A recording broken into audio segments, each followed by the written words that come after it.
Good morning. Today is March 11, 2020, and this is Teacher Ariel. Our subject is measurement and experiments. Our topic for today is using an analog multimeter as DC voltmeter. Let us now start.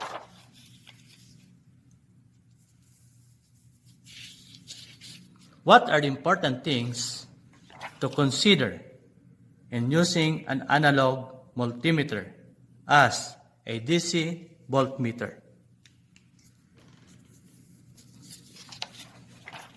Number 1, safety precautions. Number 2, ranges. Number 3, range selector switch. Number 4, zero corrector. Number 5, pointer. Number 6, scales. Number 7, test probes or test rods. Number 8, polarity. Again, what are the important things for you to consider in using an analog multimeter as a DC voltmeter? Review. Safety precautions. Ranges. Range selector switch.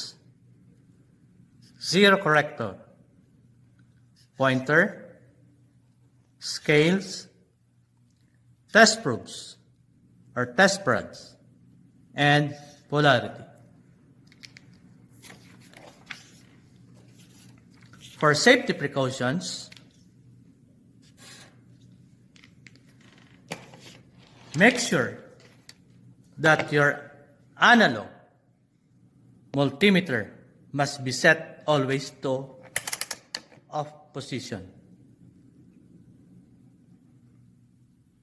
So if in case you have a mistake in using this analog multimeter as a DC voltmeter, at least the multimeter is safe because it is positioned on the off.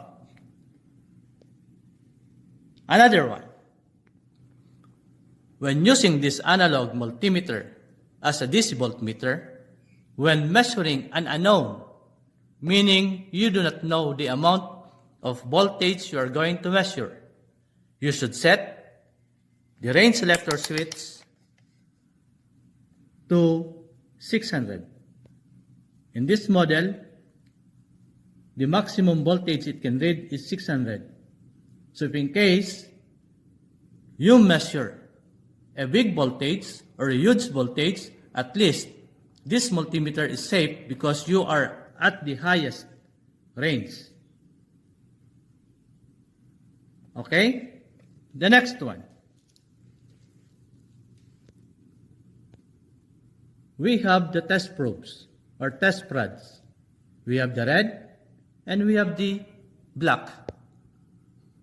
In connecting these test probes to the battery, so here is an example of battery. There is an indicator of positive and negative, meaning you should connect this positive test probe or the red test probe to the positive terminal of the battery and connect the black test probe or the negative test probe of the multimeter to the negative terminal of the battery, like this. Do not interchange. Do not interchange. It will damage the multimeter, especially the spring or very fine spring inside the multimeter. This is the right way on how to connect these test probes or test rods to the source of power. For example, battery. Look at the battery, positive and negative. Red to positive, black to negative. And as you can see, this test probes has a finger guard, meaning you should set your fingers or hold it like this for precautionary measures. Since you are measuring a voltage, and remember that voltage is fatal, it can hurt you or even kill you. So always handle the test probe with or within the finger guard. Do not touch the metallic part of the test probe. It is a big no. Okay? So these are the safety precautions that you need to consider. Okay? Next, ranges.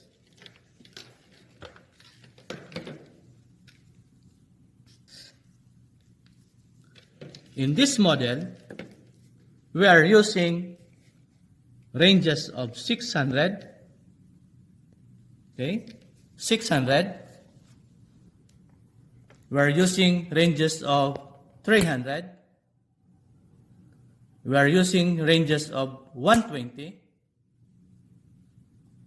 30, 12, 3, and 0.3.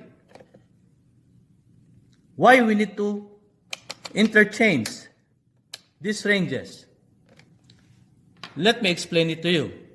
Like for example, I will be measuring a 9 volts battery. Okay? What do you think is the best range that I will use? Do you think it is 600? No. Do you think this is 300? No. The best range that you're going to use is 12. Why? The voltage that you are going to read is 9 volts. You cannot use 3 or 0.3 because it will damage your multimeter. So, the best range that you need to use is 12 because it indicates that the battery has 9 volts. Meaning, you should set the range selector switch to one step higher to the voltage you are going to read. Okay? Next, the range selector switch. This is the range selector switch. The importance of this range selector switch is that you can manipulate to change the range of the desired capacity or capability of this multimeter to read a certain amount of DC voltage.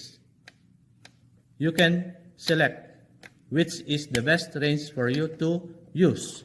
So this is a range selector switch. The next one is zero corrector. The zero corrector is located at the middle part of the multimeter. This is the zero corrector. What is the function of the zero corrector? The function of the zero corrector is to make sure that your pointer must be set to zero position on the left side. Why? If your pointer is not at the zero position, it will affect the accuracy of the measurement. So before starting to read or measure a DC voltage by means of this DC voltmeter, make sure that the pointer is located or set to the zero position on the left side of your scale plate. Again, this is the zero corrector. The next one, we have the pointer. The pointer is a needle type, which is inside of the scale plate. The purpose of this needle or pointer is to deflect or to display the actual reading. Again, this is a pointer. The purpose of this pointer is to display or to deflect the actual reading or point how much voltage you are going to read. Okay? Next, this is scales. So this is your scale plate. You have scales for resistance. You have scales for voltages. Since our topic for today is DC voltmeter, so we're going to concentrate on the scales below the mirror. So this is the mirror, and below is the scales for DC voltmeter. We will focus on DC scales. Again, this is a DC voltmeter scales. Next, we have the test probes or test rods. This is the test probes or test rods. We have positive, the red one. We have negative, the black one. And it has finger guard, as I have said before, to protect you from holding the metallic part of the test rods or test probes. Again, this is the test rods or test probes. Next, we have polarity. So in using this analog multimeter as a DC voltmeter, you must consider always the polarity. Positive, the red one, will be connected to the positive terminal of the battery. The black one, or the negative test rod, is connected always to the negative terminal of the battery. Do not interchange. Do not interchange. Okay.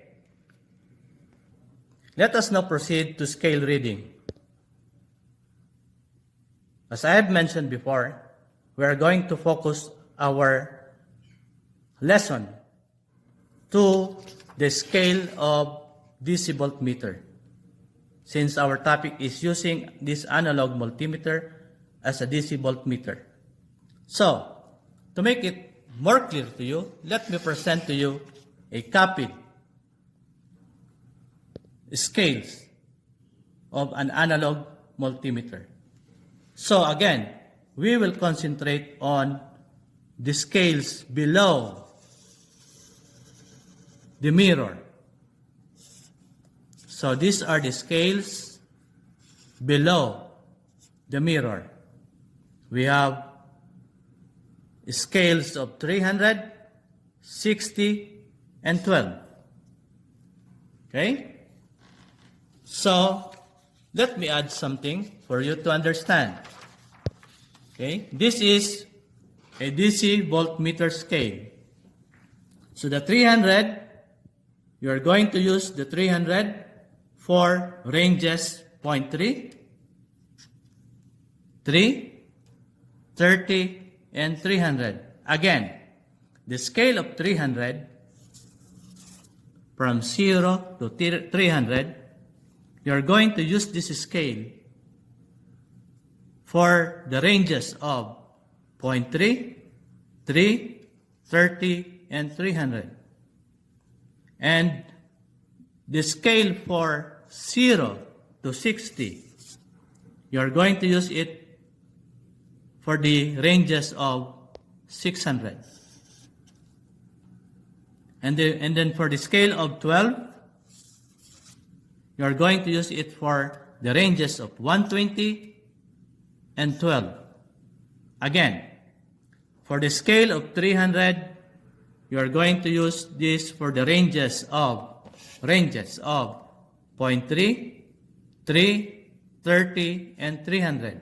Again, the scale of 300 is usable, or you can use it for the range of 0.3, 3, 30, and 300. For the scale of 60, you can use it on the range of 600. Again, for the scale of 60, you can use it for the range of 600. For the scale of 12, you can use it for the ranges of 12 and 120. Is it understood? Let us proceed to the scale of 60, which can be used for the range of 600. Scale of 60 that can be used for the range of 600. It starts from 0 to 60. Meaning, the maximum voltage it can read is 60 volts. But since we are going to use this scale for the range of 600, we need to multiply every reading by 10. Multiply by 10. Okay, in the scale of 60, you will see that there are numbered divisions. Like for example, this is 10, this is 20, this is 30, this is 40, and this is 50. Again, if you are going to look at the scale of 60, there are divisions which are numbered by 10, 20, 30, 40, 50, 60. Then how we are going to calculate the subdivisions or the small lines here? How? We have the formula of the highest main division minus the lowest main division, which is 0, is equal to 10. Then you are going to divide it, the 10, you're going to divide it by the number of lines here in between 0 and 10. So there are 10 lines in between 0 and 10. So 10 divided by 10 is equal to 1. Meaning, every subdivision or the small line here indicates a number of 1. Meaning, all the lines here, small lines, are all 1. Or the weight of these lines is equal to 1. So if you're going to read it as 1, add to another 1 will be 2, 3, 4, 5, 6, 7, 8, 9, 10. Again, the smallest line or subdivision, the value of this is 1. So this is 1. Add with another 1 is 2. Add with another 1 is 3. And 4, and 5, and 6, and 7, and 8, and 9, and 10.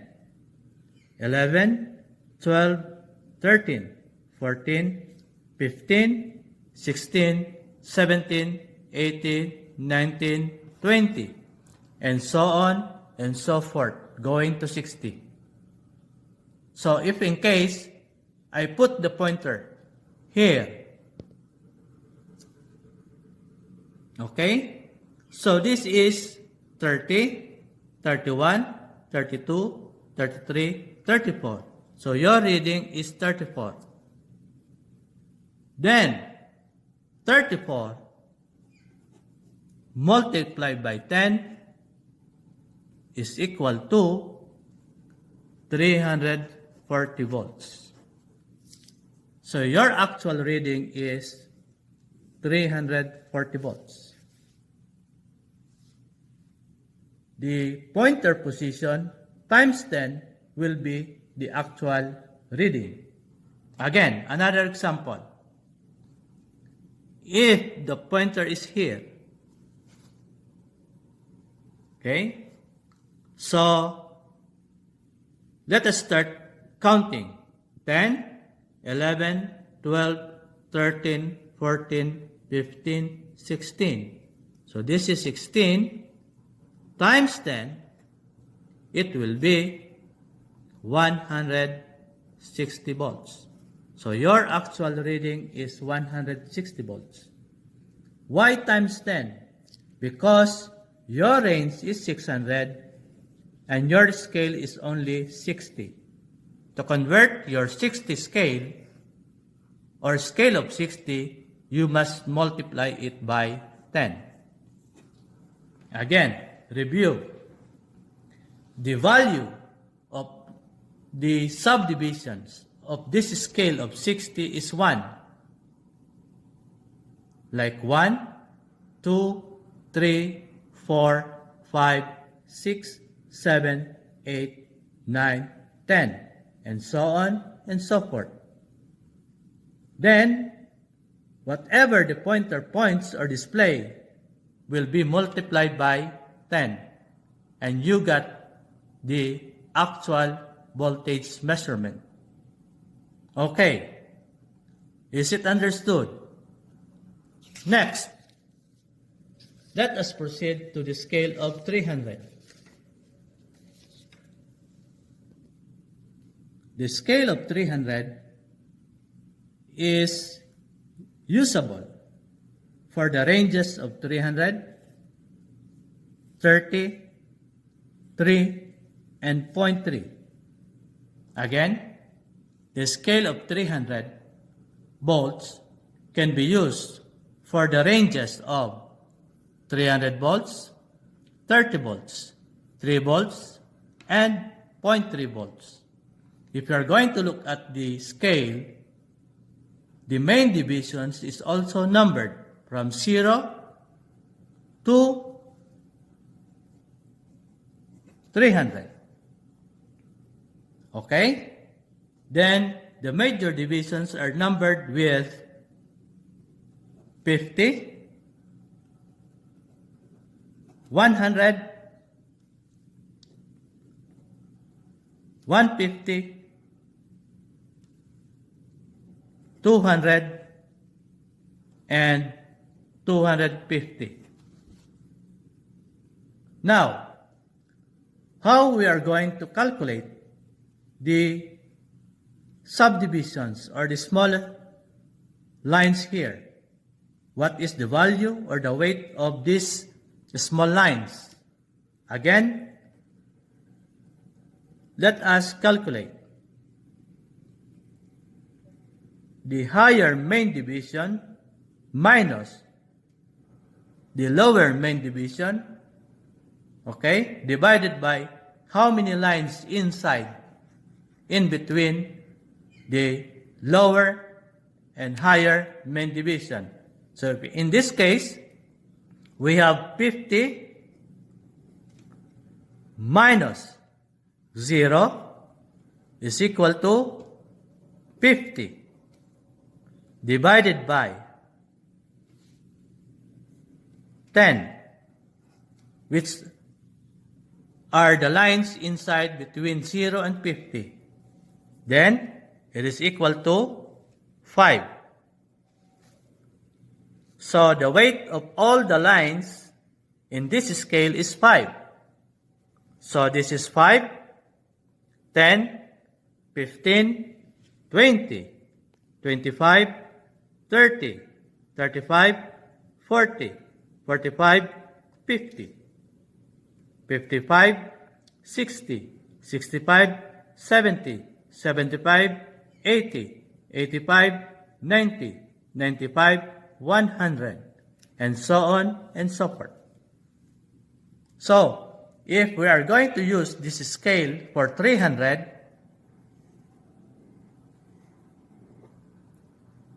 the pointer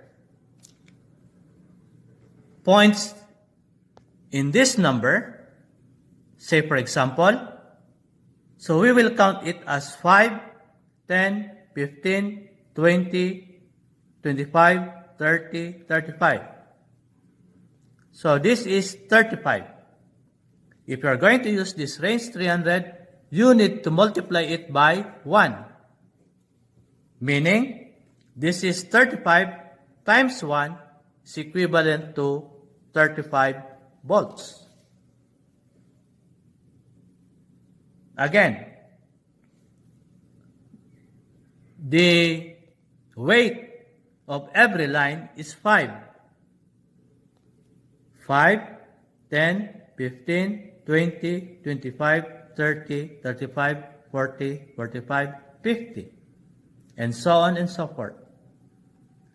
So, if in case the pointer points at this position, or at this subdivision, let us count 200, 205, 10, 15, 220.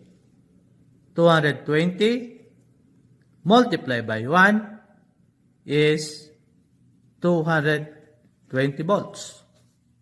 This is how simple it is.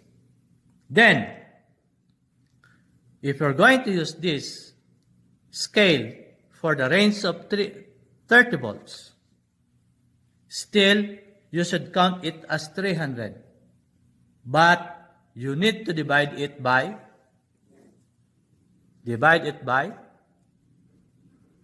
10. Like for example, the pointer is here. So this is 100, 105. Divided by 10, for the range of 30, it is equal to 10.5 volts. Again, if you're going to use this scale of 300 to range 30 volts, you should read it as 300. And your reading must be divided by 10. So if in this position, in this example, this is 100 and 105. Okay, this one. So this is 105 divided by 10.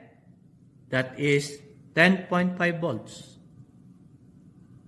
Or, if you don't have calculator, you just need to move the decimal point 1 going to the left. So your reading is 105 by the scale of 300 and move one direction to the left, one decimal point to the left, and it will give you 10.5. If you are going to use this scale for the range of 30. Is it understood? Okay, I'll repeat. If you are going to use this scale of 300 to range 30 volts, the same scale that you're going to use from 0 to 300, and the weight of every subdivision is by 5. Again, 5, 10, 15, 20, 25, 30, 35, 40, 45, 50, and so on and so forth, by 5. For the scale of 300, used for the range of 30, you need to divide, okay? You need to divide it by 10. The scale reading divided by 10 is equal to the actual voltage reading. Let us start. For example, the pointer is here. Okay? The pointer is here. We are now on the range 30. So, this is 100, 105, 110, 115, and this is 120. The pointer display 120. Since you are in the range of 30, you need to divide it by 10. Why? Your number or your range is 30. Your scale is 300. So going to 30 from 300, divide it by 10. Okay? So in our example, we have 120 divided by 10 is equal to 12. Your actual reading is 12 volts. Again, the pointer displays the number of 120. How? 100, 105, 110, 115, 120. Divided by 10, as I explained why, then you got the actual voltage measurement, which is 12 volts. Another example, if the pointer deflects on this, and you are using the scale of 300, but your range is 30 volts. Again, you need to read it by 5. So this is 250, 255, 260, 265, 270, 275, 280, 285. So the pointer displays 285 divided by 10. Your voltage reading is 28.5 volts. So easy, right? Okay. Let us proceed to the range of 3. Okay? On the range of 3, the same scale we are going to use, scale of 300. So we have 0, and the maximum voltage is 300. Okay? So we have here 50, because the main divisions are already numbered on the scale plate of your multimeter. Then we have 100, 150, 200, and 250. Now, we will use this scale of 300 for the range of 3 volts. The same reading as of the scale of 300, but for range 3, you need to divide it by 100. Okay, again, for the scale of 300 being used for the range of 3, the actual reading divided by 100 is equal to the voltage reading or final reading. For example, you have here the pointer deflection. Okay? So, again, the weight of every subdivision is 5. 5, 10, 15, 20, 25, 30. So this is 30. This is the scale reading divided by 100 is equal to 0.3 or 0.30. Why? 30 divided by 100, you move 2 decimal places going to the left. So if this is 30 and the decimal point is here, you need to move it by twice. 1, 2. So your actual reading is equal to 0.3 or 0.30 volts. Okay? If you don't have any calculator, you just move the decimal point going to the left by 2 times. Why? Because your scale is 300 and you are using it for the range of 3, you need to move 1, 2 to make it 3. Is it understood? Another example. The pointer deflects on this position. So this is 150, 155, 160, 165, 170, and this is 175.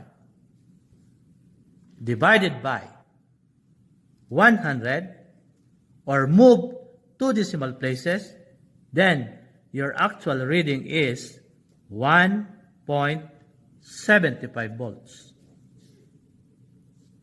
Very easy. You can review this video again and again for you to get the best result of this video, for you to get these good answers. Okay? Now, let us proceed to the scale of 300.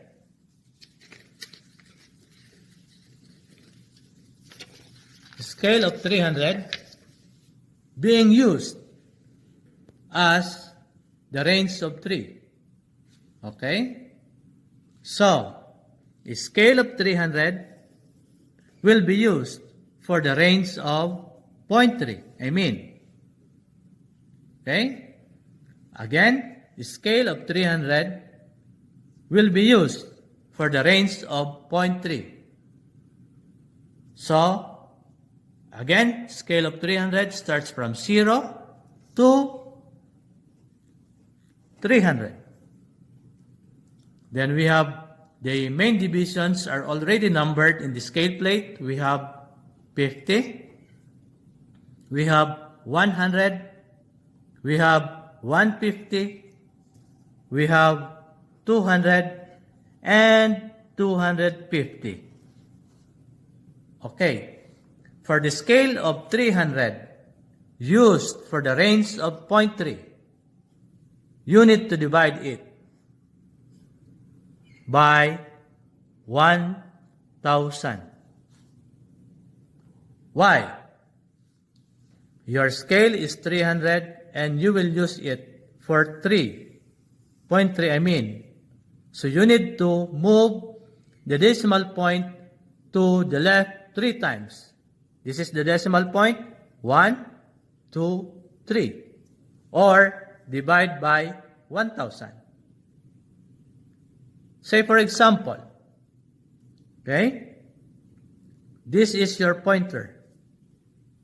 And the reading is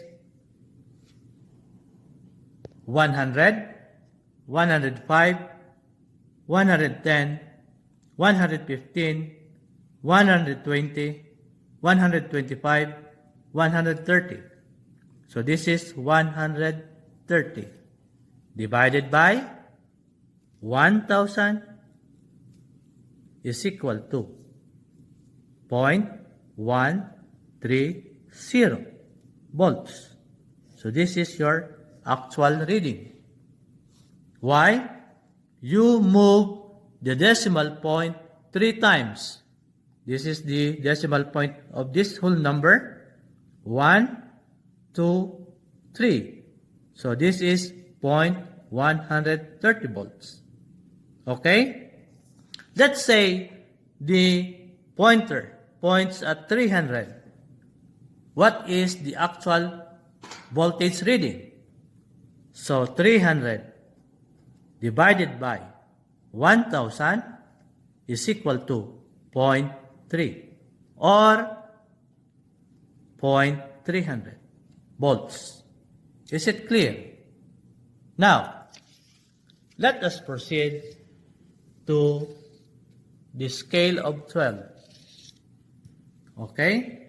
So, in the scale plate, we will use the scale of 12. for the range of 120 and 12. So, in the scale plate, you will see that the scale is 12. Then, this is 0. Okay?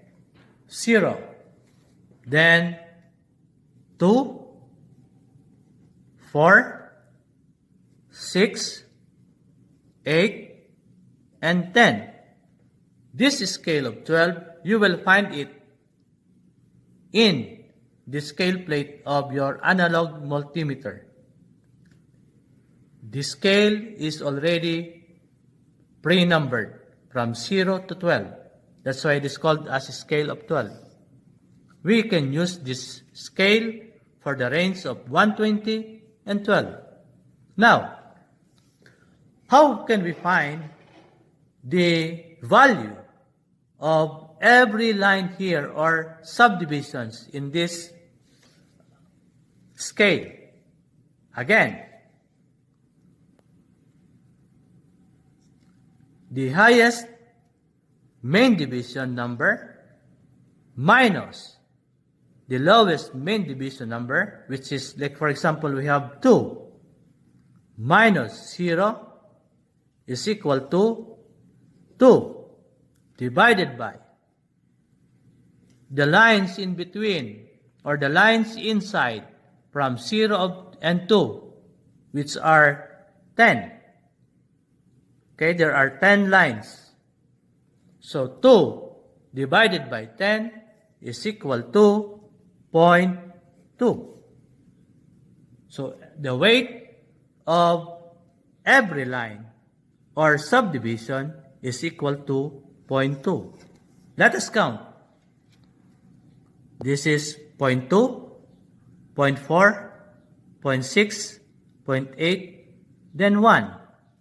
1.2, 1.4, 1.6, 1.8, and 2. Again, the weight or the equivalent of every line here in this scale of 12 is equal to 0.2. 0.2, 0.4, 0.6, 0.8, 1. 1.2, 1.4, 1.6, 1.8, 2.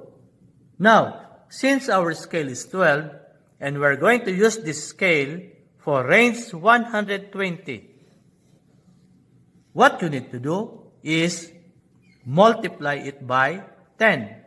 The scale reading times or multiplied by 10 is the final voltage reading. Let us make an example. If the pointer points here, so this is 8, 8.2, 8.4. So this is 8.4. This is the scale reading, 8.4. Multiplied by 10 is equal to 84 volts. Your final reading is 84 volts. Okay. If you don't have any calculator, just remove the decimal point. So this is 8.4. Remove the decimal point. If you are going to use this scale of 12 to the range of 120. Is it clear? If you are going to use this scale of 12 to the range of 120, it's either you multiply the scale reading by 10 or just remove the decimal point. Another example. If the pointer stops here. So again, let us state, this is 4, 4.2, 4.4, 4.6, 4.8. So this is 4.8 times 10 is equal to 48 volts. For the range of 120. Again, multiply by 10 or just remove the decimal point. Is it clear? Now, let us proceed to the range of 12. for the range of 12, we will use the scale of 12. Scale of 12 will be used for the range of 12. Then, the scale is pre-numbered by 0 to 12. Okay? So, this is 2, this is 4, this is 6, this is 8, and this is 10. Again, the same as the first discussion that we had, every line or subdivision is equal to 0.2. Okay? This is equal to 0.2. Again, let us count. 0.2, 0.4, 0.6, 0.8, 1, 1.2, 1.4, 1.6, 1.8, 2, and so on and so forth. Now, for the range of 12, using the scale of 12, you should multiply it by 1, or you are going to read as is. Scale reading is equal to the final voltage reading. For example, okay, the pointer points at this subdivision. So this is 6, 6.2, 6.4. So this is 6.4 multiplied by 1 is equal to 6.4 volts. As is, the same as the scale reading. Another example, if the pointer stops here, so this is 0.2. 0.2 times 0.1, times 1 is equivalent to 0.2 volts, as is. Is it clear? So, let us have some exercises. Okay? Exercises. Okay? So, in my example, I have here example. This is the DCB scales, wherein we have 360, 12. This scale is the final scale that you will see on the scale plate of the multimeter. I just separate those scales for you to understand it fully. Now, we have here the pointer A. So if I will use this pointer for 600, remember that the value of each line is 1 times 10. 1, 2, 3, 4, 5. So scale reading is 5. For 600 times 10, then your actual is 50 volts. Again, range of 600, one line is equal to 1, 1, 2, 3, 4, 5. Scale reading is 5 times 10 is 50 volts. This is for 600. Then for 300, the value of each line is by 5. So 5, 10, 15, 20, 25. The scale reading is 25. Times 1, the same, 25 volts. For 30, range 30, the same. You're going to use the scale of 300. 5, 10, 15, 20, 25. 25 divided by 10, your answer is 2.5 volts.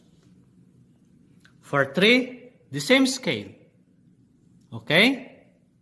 5, 10, 15, 20, 25. Your scale reading is the same, 25. Divided by 100, so your final voltage reading is 0.25 volts.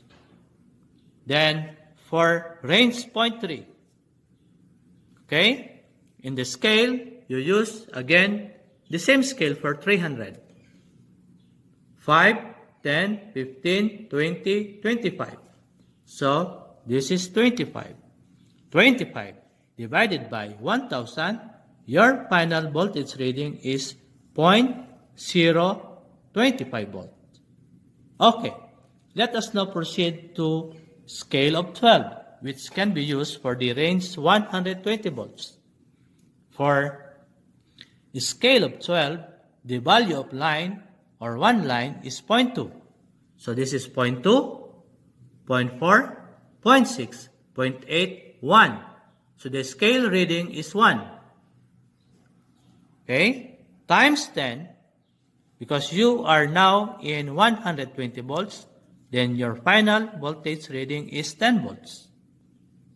Okay? Then let us proceed to 12 volts. 12 volts, the same. The value of each line is 0.2, 0.4, 0.6, 0.8, 1. So scale reading is 1.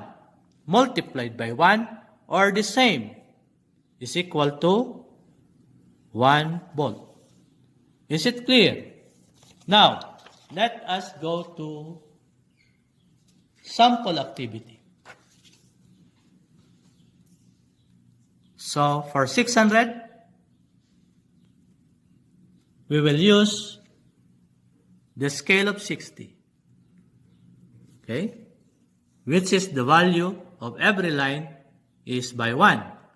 So, this is 20, 21, 22, 23, 24, 25, 26, 27.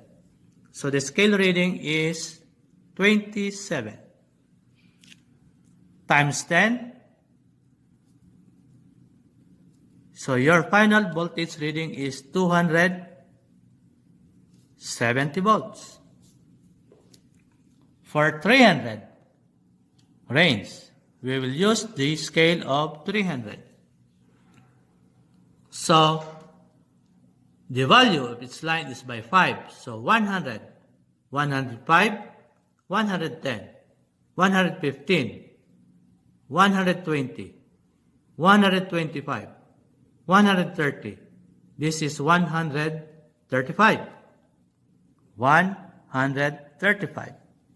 Times 1 or the same, you got 135 volts. For the range of 30 volts, same, 105, 110, 115, 120, 125, 130, 135. Because you use the scale of 300. Divided by 10, then you got 13.5 volts. For the range of 3, the same 135 as your scale reading because you are using the scale of 300. But you need to divide it by 100 or move 2 decimal places going to the left. So you got a voltage of 1.35 volts. For 0.3, the same scale reading, 135, divided by 1,000. You got the final voltage reading of 0.135 volts. So, as you can see, 333 and 0.3 ranges using the scale of 300. That's why you have here the same scale reading, 135, 135, 135, 135. But the final result is different because this multiplied by 1, divided by 10, divided by 100, divided by 1,000. Now, let's go to 120, wherein the value of scale 12 is 0.2. We don't have 120 here. We are using the scale of 12. So the value is 0.2. Now, let us go. Let us count. 4, 4.2, 4.4, 4.6, 4.8, 5, 5.2, 5.4. So the scale reading is 5, Okay? 5.4 times 10 is equal to 54 volts. Or, just remove, as I have said, just remove the decimal point.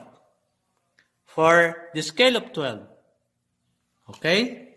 Using the range of 12, the same. This is 5.4 times 1, or the same, and you got 5.4 volts. So easy. Okay? So, your assignment, you can do this at home. By looking at the video, you will find your assignment. Okay? So, this is your assignment.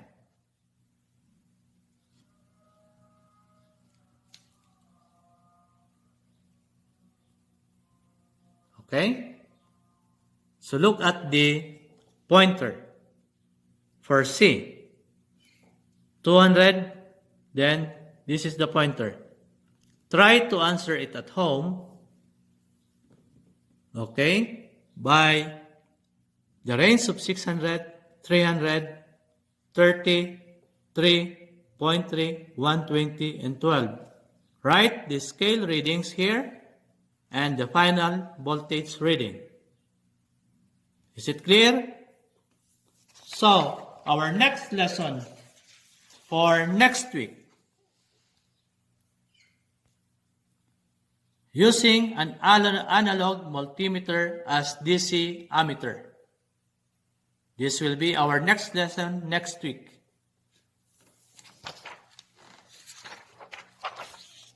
Thank you very much and study hard.